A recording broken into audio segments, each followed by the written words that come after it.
Chapter 19. The Lady, the Lake, and the Lightning. Today.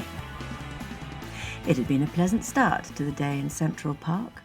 Helen Flanagan had completed her morning duties nice and early. She'd opened her assigned gates at 6 a.m, as always.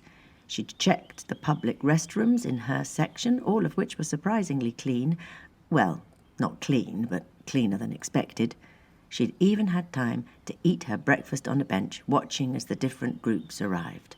The joggers came in first, followed by the elderly, in some bizarre reenactment of The Tortoise and the Hare.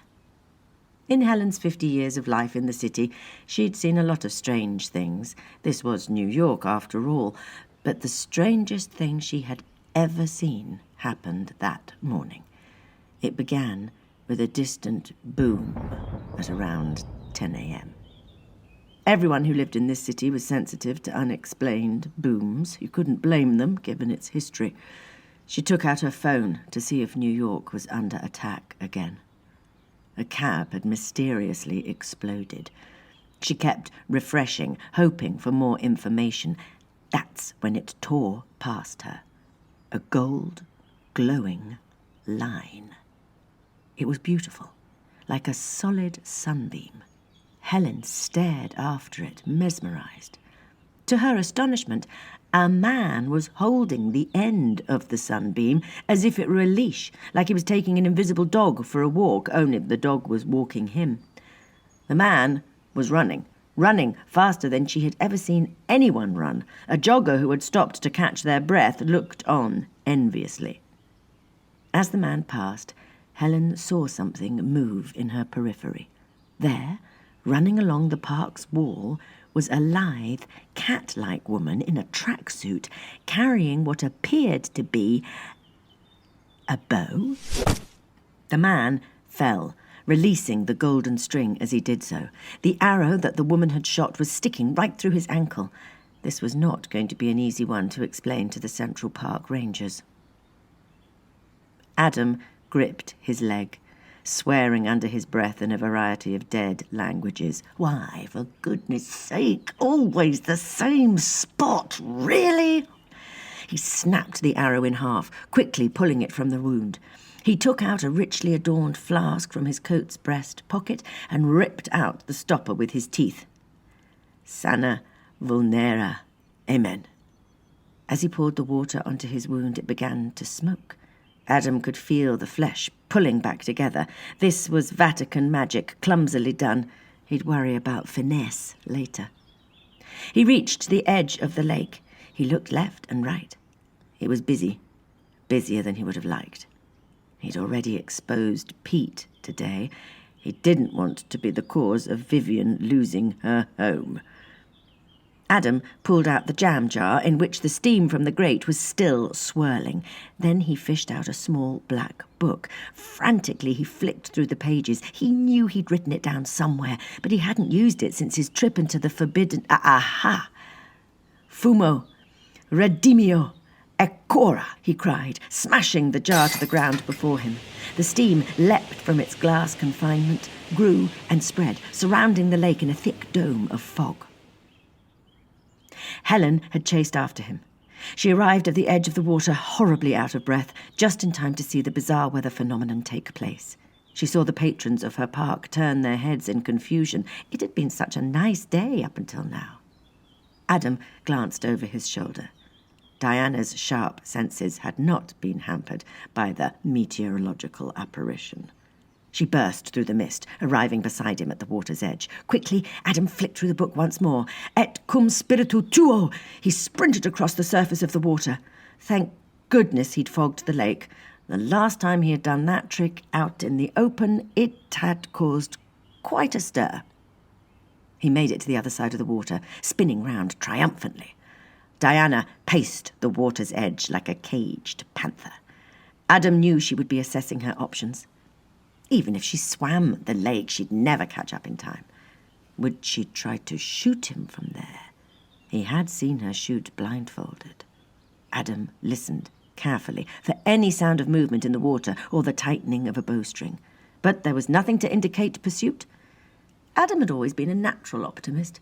His inclination to believe that everything would work out had caused him a significant amount of pain over the years, but even he couldn't believe his good fortune. Then he heard it. Something whistling through the air. Something much bigger than an arrow. Bugger, Adam said, realizing a moment too late. Diana had leapt clean over the lake. Helen could hardly make out anything through the still, thick cloud of fog, but she did manage to catch the flicker of a female form cut through the top of the mist. The rangers were going to assume she was high on the job. Again. Diana landed on Adam's chest with a sickening crack. He was now flat on his back, his head a foot away from the water. "You always did make excellent prey," Diana purred. She reached calmly into her now seemingly empty quiver, keeping Adam pinned under one strong leg. Adam recognized that particular piece of hardware. Like his coat, it had been forged by Vulcan. It had been designed to hold every weapon of the world. Who knew what would be pulled from it next? "Listen, please don't stab me," Adam begged. "It really hurts, and let me keep my fingers. It's so boring waiting for them to grow back. Let's just talk. How have you been? You look great." Diana did not respond. Instead, she pulled from her quiver a thin set of adamantine chains. Adam began to panic. He'd seen those chains before. They were made to hold Prometheus and had done so for an eternity. Adam knew that if he was shackled in those, the game was up. His only hope was to get her talking, to distract her until he'd formulated some sort of plan. Gods in all forms liked to brag and boast, if given the chance. "Are you taking me to see the big man?" Adam tried. Diana flashed him a set of brilliant white teeth. "Oh, no. He would be too lenient on you. This is all way over his head. You know, he hasn't been down here in over 2,000 years. He is detached, useless, an appendage." Diana turned her heel. Another rib broke. "Be careful," he said through clenched teeth. The pain was beginning to overwhelm him, but he would not give her the satisfaction of a scream. "He may hear you." Adam looked up at the clouds. The fog above them was beginning to thin, letting some sunlight stream down on the pair. Diana followed his gaze, still grinning. "I hope he does. It's always more of a challenge when your prey knows you are hunting." As she looked up, Adam managed to surreptitiously fill his left hand with dirt.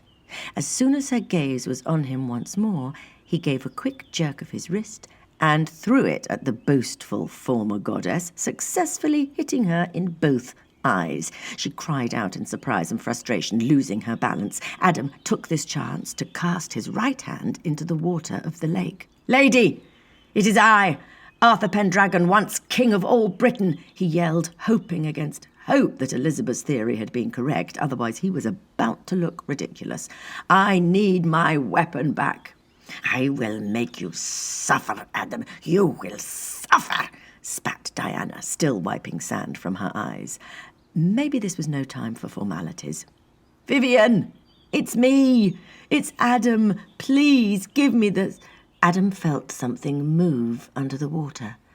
Something cold and heavy was being placed in his hand, but it didn't feel like a sword. Adam swung his arm out of the lake. He was clutching a handle, furnished out of dark chestnut wood. The hammer, body, and barrel were laced with an intricate pattern of gold and silver. Adam had only used a firearm once before, and that had been a musket. But the musket, too, had had a trigger. Diana got the last of the dirt from her eyes, just in time to see the barrel of Excalibur gleaming in the high noon sun. "I'll see you in heaven, or hell, whichever." Adam pulled the trigger. A flash as bright as lightning tore out of the barrel. Adam watched with morbid fascination as Diana disappeared. her whole body vanishing like flour through a sieve. Adam released the pressure on the trigger, and the light faded. Rain began to fall. Adam fell back, utterly exhausted. He could already feel his ribs slowly beginning to knit themselves back together. It would be wise to give them a few minutes before moving again. The water broke behind him. Well, that all looked rather painful. A pair of green Wellington boots appeared beside him. Adam looked up into the face of Vivian, daughter of Vulcan, the Lady of the Lake. Her skin was very pale, her eyes two great pools of the deepest blue. She was wearing a plastic matte silver anorak with matching hat. Her silver-white hair, cut short, was only just visible under the hat's wide brim, dripping with rain and lake water. Finally found the name, then. Helen was the only one who saw what happened that day. The only one brave or stupid enough to run headlong through the fog and stand at the water's edge. But she never told a soul what she saw there. She never filled out that police report. She never told her fellow park keepers about seeing the man walk on water, or the woman with the bow and arrow who leapt after him. She never tweeted about the lightning bolt that went up in the sky, or posted about the woman in silver who strode out of the lake. She never talked about it.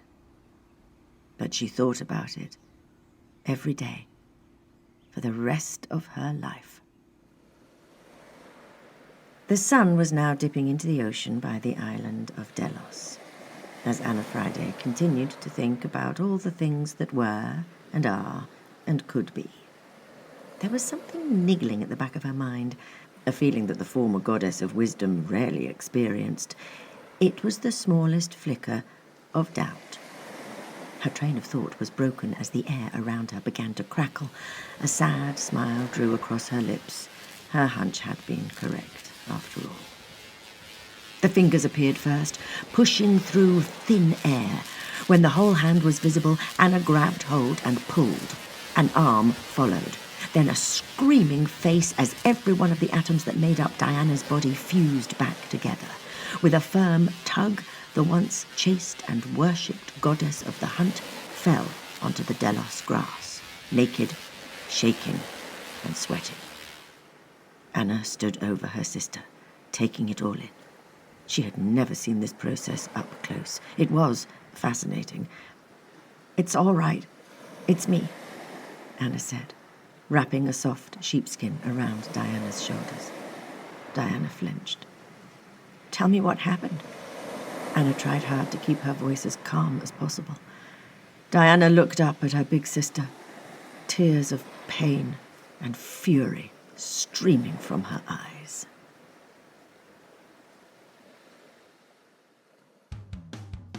You've been listening to Evergreen, Chapter 19, written by Sam Russell and read by Catherine Russell.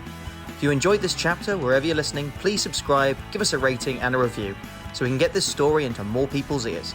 And if you're really enjoying it and want to support this project, you can do so on our Ko-fi page. All details are available on our Twitter account at Evergreen Book 1. The next chapter comes out on February the 28th. Thanks for listening.